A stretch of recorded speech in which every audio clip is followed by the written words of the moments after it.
Welcome to the Flip Your Script podcast. I'm Christy Peel. If you're a regular listener, you know many of our guests credit someone else for giving them the encouragement and push they needed to find the courage to flip their script.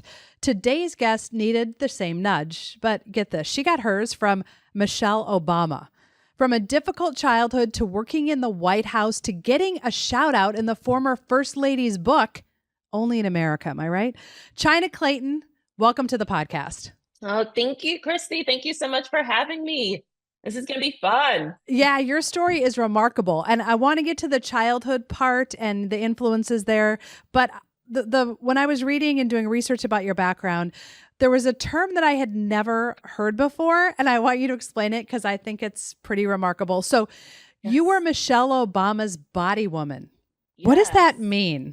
Yes. So that term is primarily used here in the US. It's a political term that they use to describe assistants. And that assistant is quite literally the right hand to a political figure. So you're following them around the clock, accompanying them everywhere. And I mean everywhere they go. So essentially, you're like attached at the hip. You are the person closest to them. You are anticipating all of your boss's needs, their every move. I found myself constantly playing out every scenario where, something could go awry and distract her and trying to prepare for those things. So always thinking about your contingency plans. You're blocking and tackling and you're guarding and you're protecting not only their time, but their well-being and their mood. And you're doing all of these things with a smile. Because you're telling people no a lot. Oh, yes. Oh, yes. With a smile.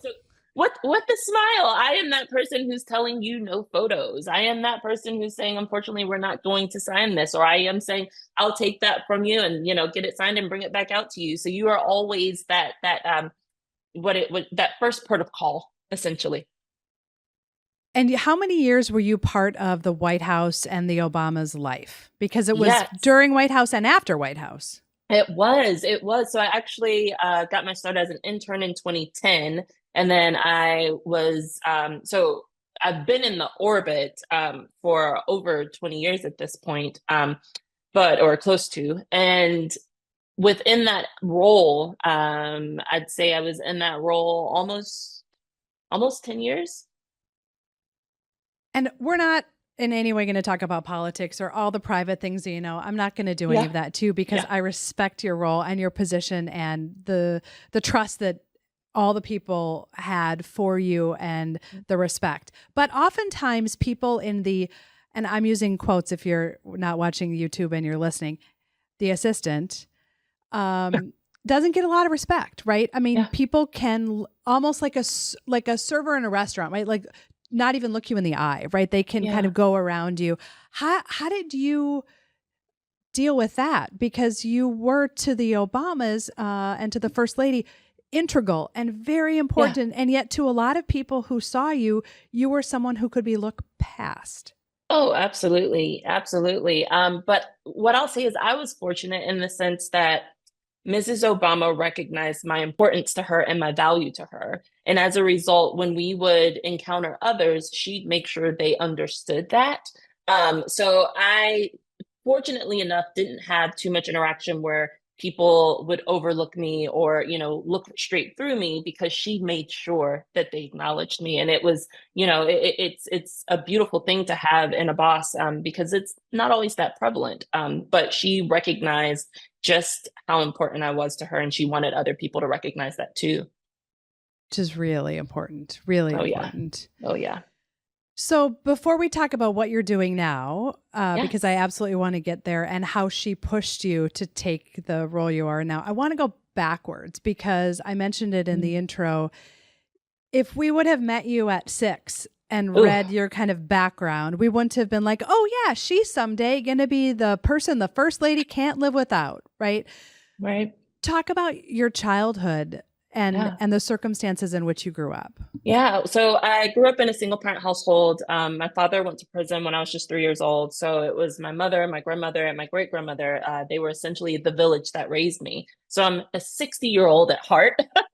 But, they did their part in just making sure that I did not feel that void of my father's absence. My mother worked the night shift so that she could be there for me during the day and drop me off and pick me up from school, help me with my homework, attend all the school activities. And my grandmothers were on night guard. So they would, make sure that I had dinner and put me to bed and wake me up in the morning and get me ready for school. So I always felt loved and supported. They were always, always around, honestly.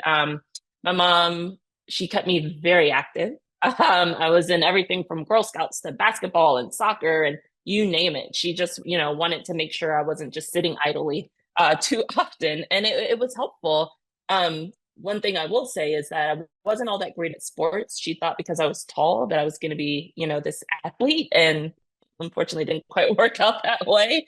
But I am super grateful for my upbringing. Shout out to any single mother out there. It takes a really, really organized person in order to do that and be a single mother. She taught me how to organize myself and use an agenda, how to make sure that I was taking notes when I was on phone calls. And this is all just from observation. It's not like she sat me down and said, this is how you do it. But she was doing those things. And so I was picking up on those good habits.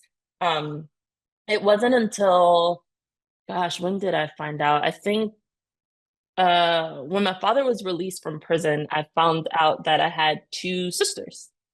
I was probably in 8th grade, maybe getting ready to go to 9th grade. And I realized that I had carried the shame.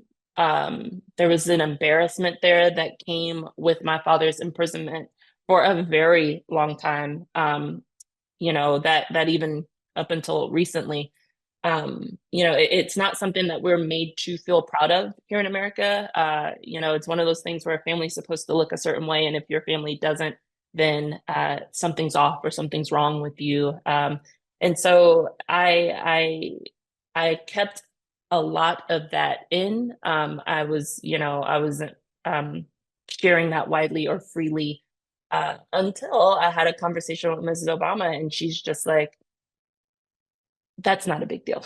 Your father went to prison, not a big deal. Do you know how many people know someone who has been in jail or who has gone to jail? And she helped to normalize that situation for me.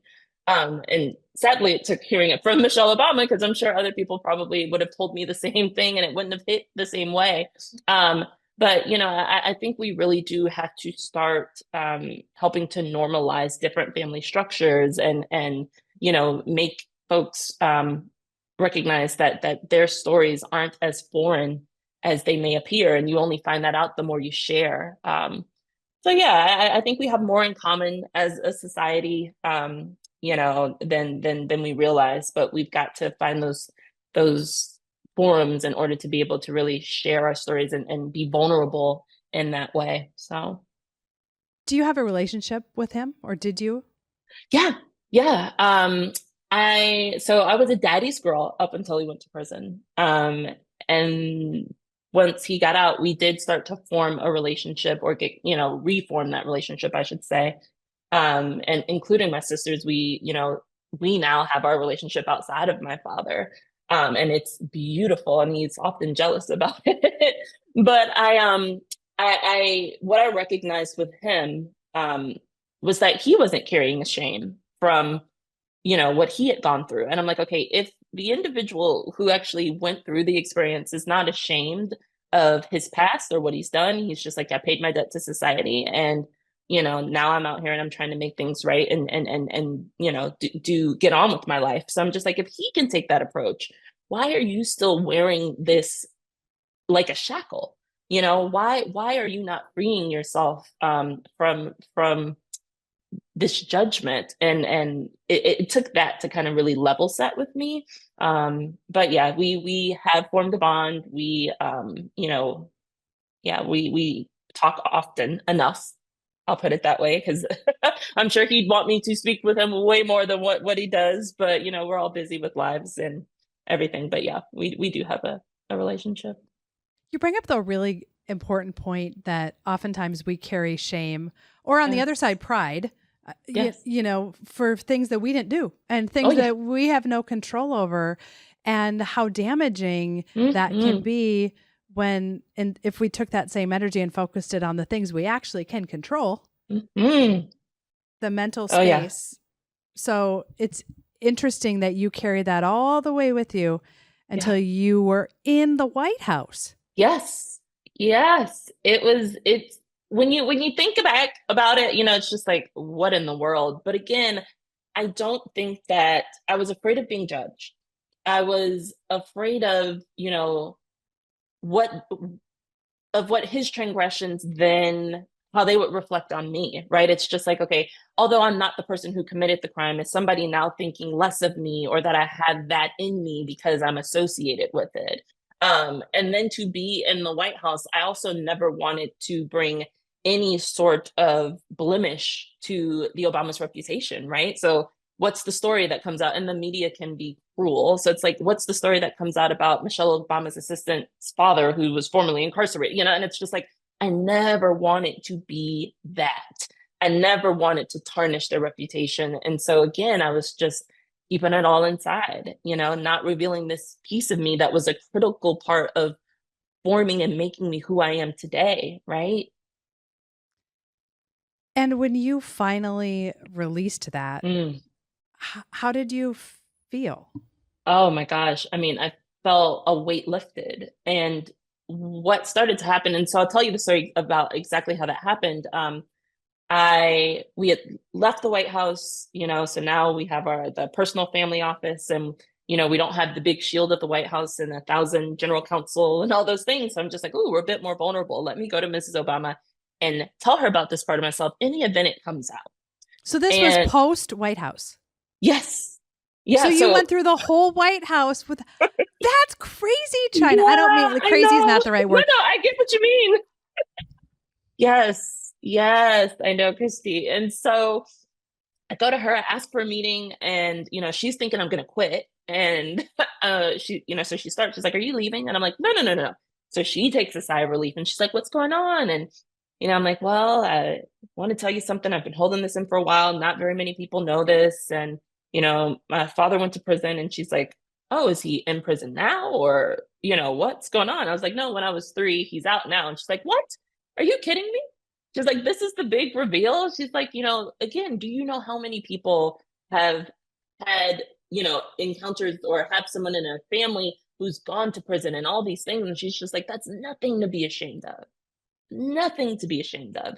And it took hearing that to say, oh wow, again, my story isn't as uncommon as I've been made to think it is, right? And from sharing that, and then shared it on her podcast, the number of people who have reached out to me, who are just like, "Thank you for sharing that. My father also was in prison. My mother was in and out of prison. This was my story." And it's just like, again, the beauty in sharing these pieces of ourselves is that we all start to connect and come together and feel more seen than ever, right? Instead of walking around with this shackle of shame, as I like to call it, it's like, no, no, no, no, no. Let's free ourselves from this because, again, the world is different. So many of our circumstances are more familiar than we give them credit for. And once you kind of realize that you have that community and you're not the only, you can move throughout life a little differently. And also I suspect that someone in Secret Service is like, "Oh yeah, we've known." Like we were wondering when someone was going to ask about the dad. At least you'd hope that someone already knew that. But anyway, that's a side note. Okay, transitioning. So you have this Yes. relationship with the Obamas. You eventually do leave because you become an entrepreneur. So talk about that. Yeah. Yeah. So honestly, yet again, it was Mrs. Obama who encouraged me to take that next step. And I think she kind of kicked herself in the butt afterwards, but she was just like, I remember one day we were riding in the limo and we were just talking about future and like, what I see for myself in the future. And I'm hoping that more people are actually having those kinds of conversations with their bosses, talking about your growth and what that looks like. But she was doing that with me. And I'm like, oh, I think at some point I'm going to start my own event planning company. I had, a dual degree in event management and political science, and I'm all about events. I love them. And she's just like, okay, that's great. But I also think there's a there with you being an assistant. I'm like, well, what do you mean? What's there? Um, and she goes, you are amazing, because we used to have interns in the office, in the White House and post White House. And she's like, you're amazing with interns. You're great with mentoring. You're great with coaching. All of my friends, are reaching out to you when they need advice on things, especially when it's dealing with their assistants or when they're looking for someone. And she's like, I think there's something there. And I had no idea what that could even look like, right? I'd never thought about starting a business, to coach assistants or to help them develop or to recruit assistants. I've never wrapped my head around what that could be. I did not understand my full potential in that, right? Um, but she really did encourage me to figure that out. And I ended up sitting down and took a piece of paper and did the who, the what, the how, when it came to creating my business plan. And I'm like, oh, hey, this is shaping up into something. This could really, and I got excited about it. And I think that was something, that really helped me to kind of say, this might be your gift. You might be stepping even more so into your purpose, because as you're pulling these things together, you're getting excited about it and you can see how it can play out. Um, but yeah, so she motivated me to essentially, start my own company, Matriarch Made Development, which is named in honor of my mother, great grandmother, and grandmother, the matriarchs that made me. And it all came from this place of, the fact that assistant roles are still considered entry level positions, right? There's no real training, there's no schooling dedicated to it. It is all sink or swim. And that just boggles my mind, because, you are truly in charge of managing someone else's life, and there's no training behind it. Um, and oftentimes as assistants, we are behind the scenes, we're lurking in the shadows. And I just want us to see ourselves as more than just assistants.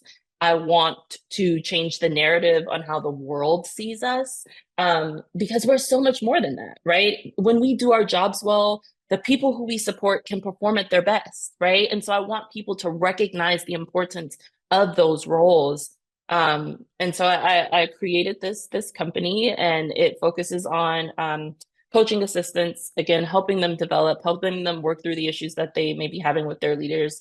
Also working with leaders, because oftentimes, it may be someone's first assistant, so they don't know how to use them. They don't know how to delegate. They don't know, what they need in order to do their job. So working with leaders as well, and then recruiting. And just because I could not give up the events piece of it, I also consult on event logistics. So, what's interesting about that whole framework is that you got into your work and you love your work because Yeah. you like to be in the background. Yes. And now you're a little bit in the foreground and people are watching you. Yeah. Has that sunk in for you that you're other people's heroes now, and you're Oh my gosh. people's other people look to you as the pinnacle Mm. of this career? Yeah. I don't think it's fully sunken in. I think when speaking to people like you who remind me, or, and, I also do speaking engagements. And when I'm with these groups of executive assistants and admin staff, and, they're like, can I get a picture? Can I this? And asking, just really trying to pick my brain. Again, I think the imposter syndrome of it all, because I still battle with that, doesn't necessarily allow me to take in, just um, how far I've come within this industry, and how much, people are inspired by my story, and do, um, look up to me.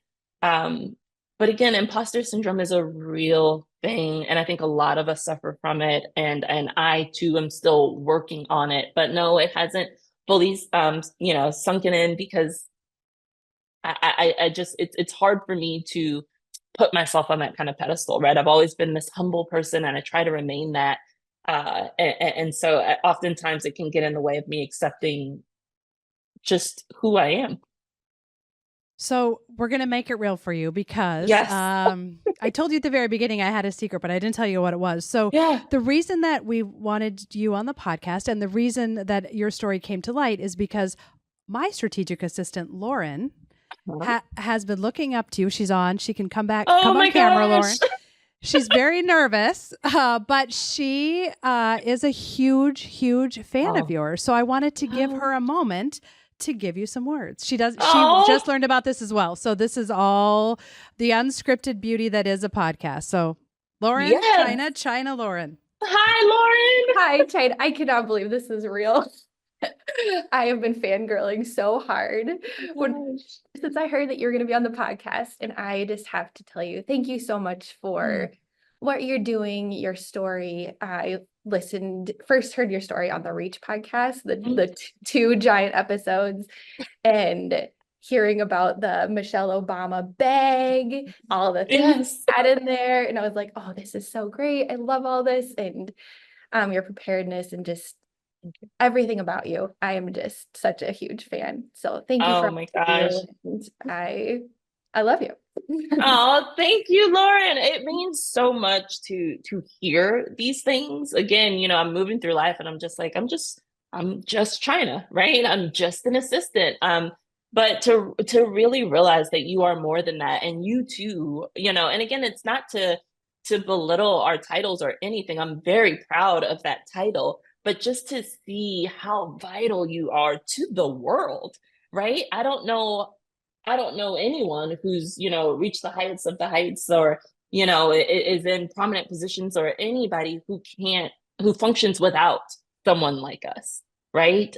So we are out here and really, a force on this earth and making moves. And so just thank you for the sacrifices that you make, because it's not easy, assistant to assistant, real assistant talk. It's not easy. You are literally responsible for, someone's mood, their preferences, their, all the things. And that's hard.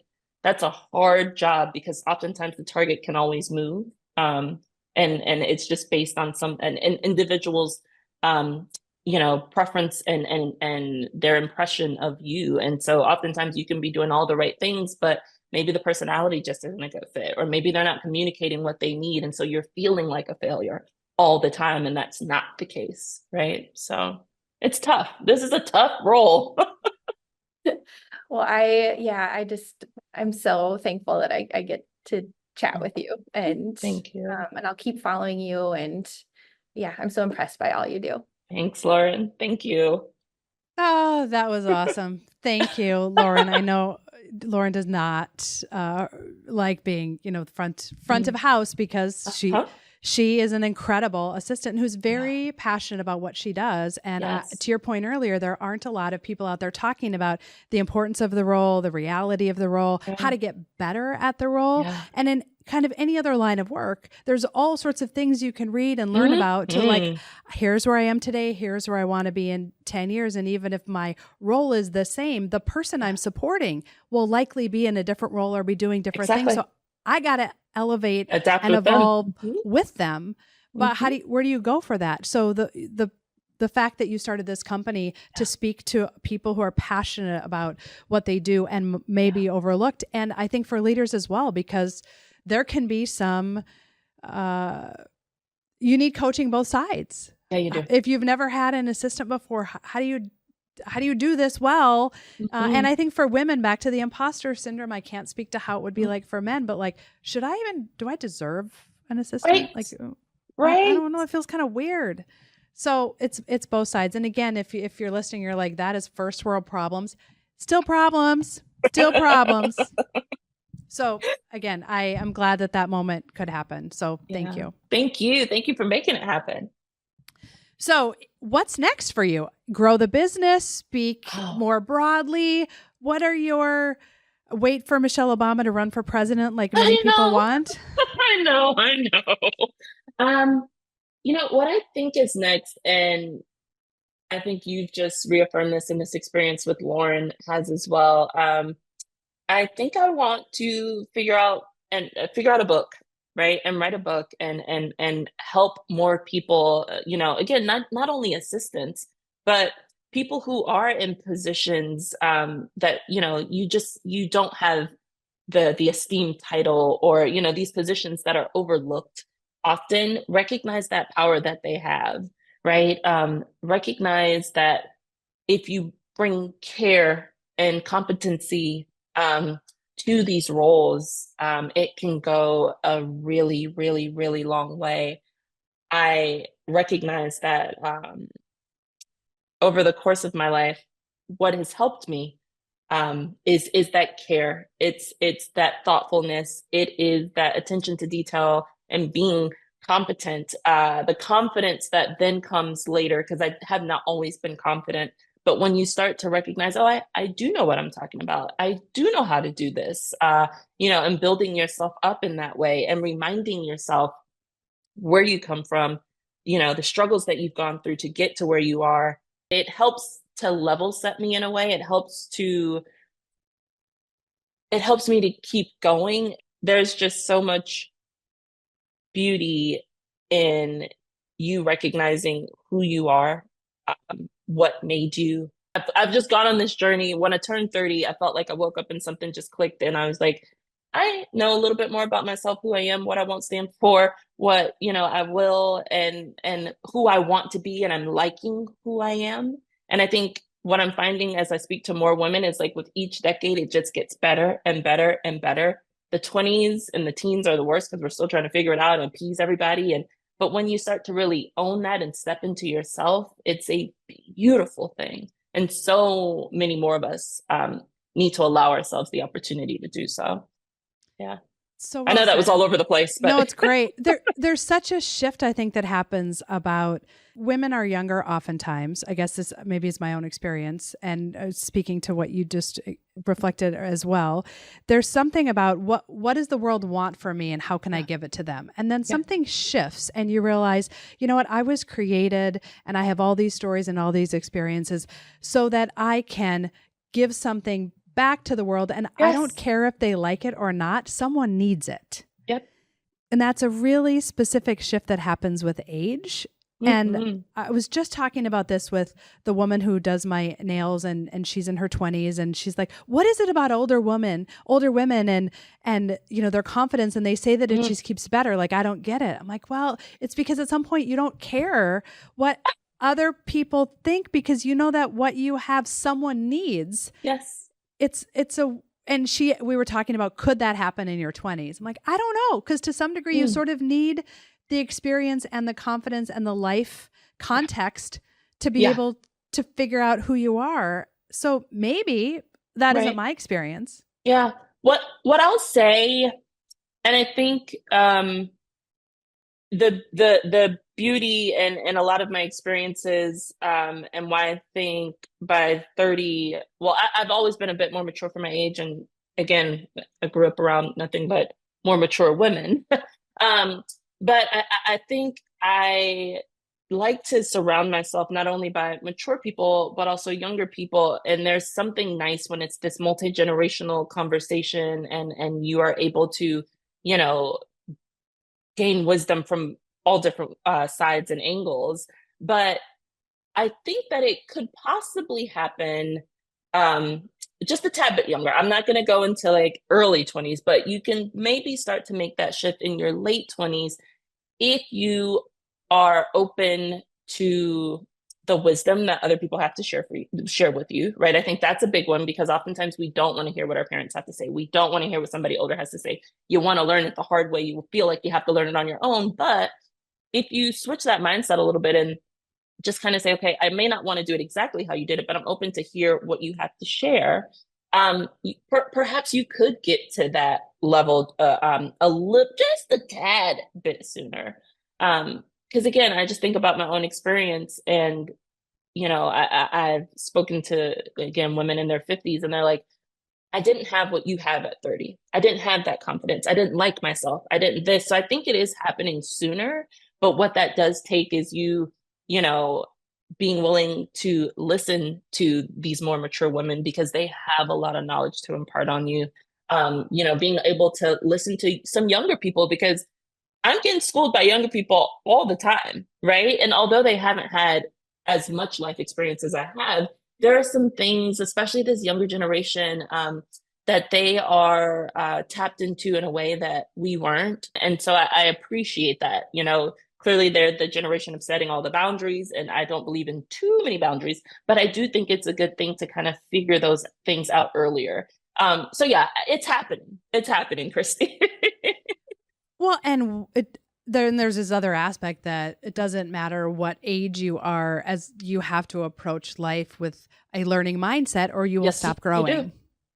Absolutely. And I think we all know women and men in their 50s, 60s, 70s who just at some point decided that they had all the answers and they're no longer maturing. And I'm with you. I love a multi-generational setting because again, when you approach people with a, what can I learn from you? Incredible things can happen. And I want to like, just for 1 minute, get to the, okay, if you're listening and you're on the other side, I want to go back to the assistant thing. I would, in my own experience of we've all met Lauren now.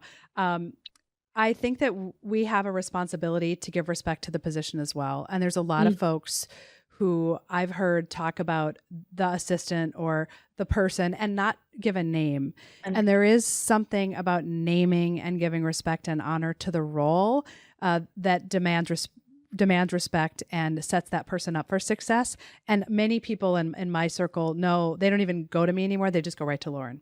Yeah. You know, if I need something, I know I'm not even going to, I know that Lauren will actually get it done. Not just will she get it done, but like it will actually be on the right day. Because if I do it myself, like it could be the wrong time zone. And that's happened. So again, I encourage you, like as a challenge, if you have someone in that role in your life or are working with someone with that role, like please treat them with respect and honor. They value their positions and deserve respect. Yeah, absolutely. Stepping off my soapbox. Stepping off. Okay, so finally, I have loved talking with you, Chynna. I know that you made Lauren's like week, life, month, year. I'm not sure, but thank you. Last question before we both go our merry ways is what could you share with us as a final quote motivation that has motivated you as you've flipped your script more than once? Yes. So there's a quote that's attributed to Pablo Picasso that says, "The meaning of life is to find your gift, and the purpose of life is to give it away." And I really think that I have found my true gift, which is caring for people enough to want to support their growth and their success. And so there's just so much beauty in that quote for me, you know, because at this point now I'm just trying to just give it all away. It's so wonderful. Well, thank you for sharing your story. And I think the Flip Your Script challenge this week is to look around for those people in supporting roles and look them in the eye and tell them thank you. Because those folks are all around if we look for them. Maybe not in the White House. Most of us aren't going to get to meet the next president's body, woman, or man, but there are people in supporting roles everywhere that we have an opportunity to give some love to. So my hope is Chynna's story empowers you to believe you're capable of more than you think, to discover motivation, to uncover inspiration, and to find the strength to turn the page.